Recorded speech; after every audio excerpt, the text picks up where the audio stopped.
Hey, this is Daniel from Adorama. Today on set we're going to talk about kind of positioning your light for making a portrait, but also fill light a little bit, because when you do some of the more dramatic lighting positions, if you don't use a fill light, you may end up with shadows that you just don't have any detail in, which may not work for your subject.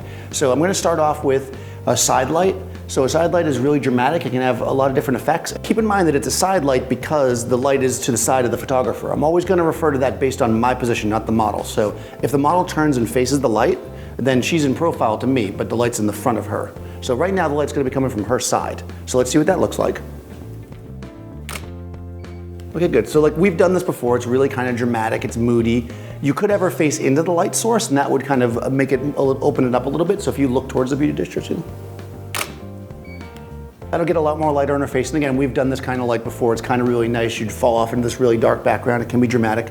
But if you don't want to lose the detail in your shadows, like for instance, if you want your light to be coming from the side, but you want to have the model, give them freedom to move around and have a lot of variety and expression, this is especially useful if you're working with a non-professional model, you want to fill.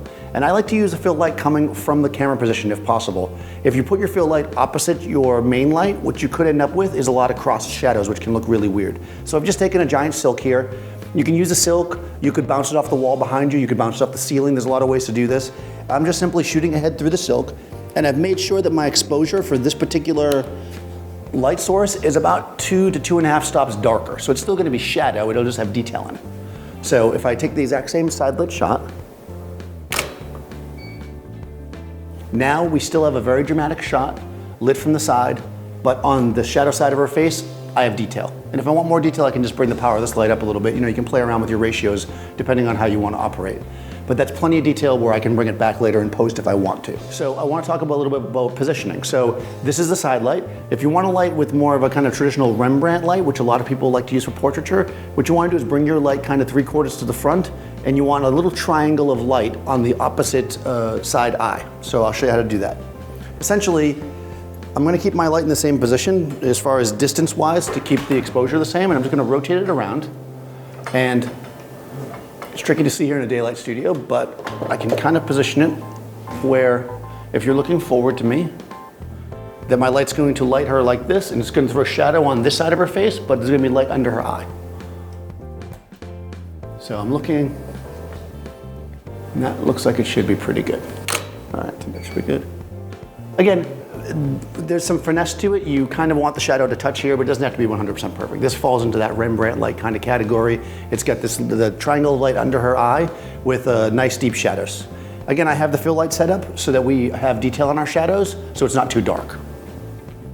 Okay, so finally, the type of lighting that I most often use for beauty photography and for portraits of women is I like to keep do like a frontal light. So basically, the light will be positioned at the camera position, basically. Now you might be saying to yourself, why do I need a fill light then from the same position? Well, the fill light's going to be lower, so it's still going to help us out, because if my frontal light is high, it's still going to throw shadows down, and they'll be very dark. So I'm just going to swing the light around. I have this light on on an arm like you'd have for a C-stand. So I'm simply going to swing it down like this. I also have a magic finger here, which makes it easier. Oh, easier if I was stronger. There we go.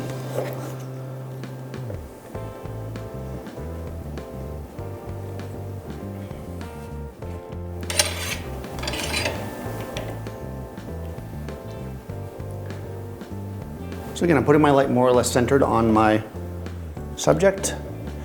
This is actually going to create really symmetrical shadows on the side of the face. It's going to narrow the face up, and it's going to really accentuate cheekbones, which is why it's nice for beauty type shots.